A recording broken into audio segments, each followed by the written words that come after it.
Hello mga mamilas!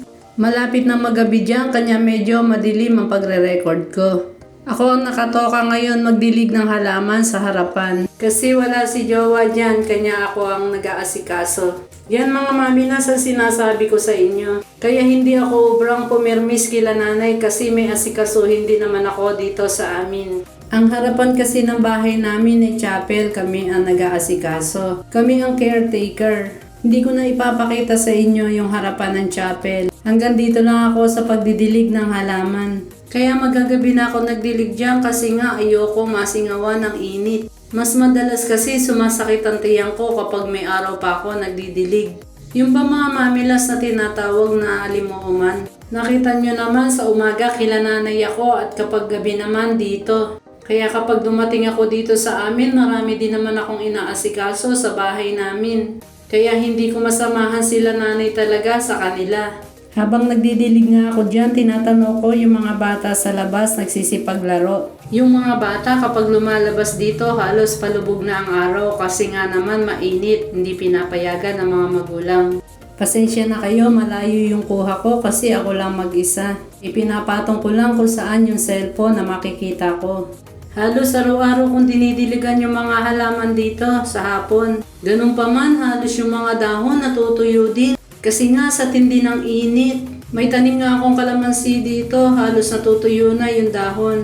Ayaw tuloy lumaki ng bunga. Pero pagdating ng tagulan niyon, paniguradong gaganda na naman ang mga dahon niya at saka ng mga bunga. Parang tao din yung halaman, nangangailangan ng maraming tubig. Kaya pag dinidiligan ko sila, talaga sinasawa ko sila sa tubig. Pati mga dahon nila pinaliliguan ko.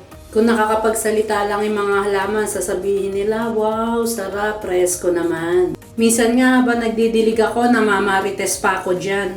Kaya lalong natatagal ang pagdidilig ko. Pero enjoy naman, hindi ako naiinip. Kasi pagkatapos ko diyang magdilig, uuwi na ako. Mas okay kasing nakikipagkwentuhan muna ako bago pumasok sa bahay kasi nga nag-iisa lang ako. Minsan nga may mga bata dyan na gusto akong tulungan, sabi ko ako na lang, kaya ko naman. Yung mga bata kasi dito sa amin malalapit sa akin. May isang ang bata dito na kapitbahay ko, talagang tinatawag pa ako, sabi niya makikipagmarites muna daw siya sa akin bago umuwi. Yung mga bata kasi dito hanggang gabi nagsisipaglaro kaya masaya dito. Kaya lang after kong magdilig, papasok na rin ako sa loob namin. Ang hirap din na nag-iisa.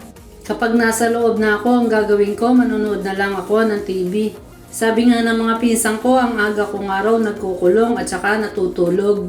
Sanay na kasi ko sa ganoon. Alangan mo naman hanggang hating gabi makipagkwentuhan ako sa labas.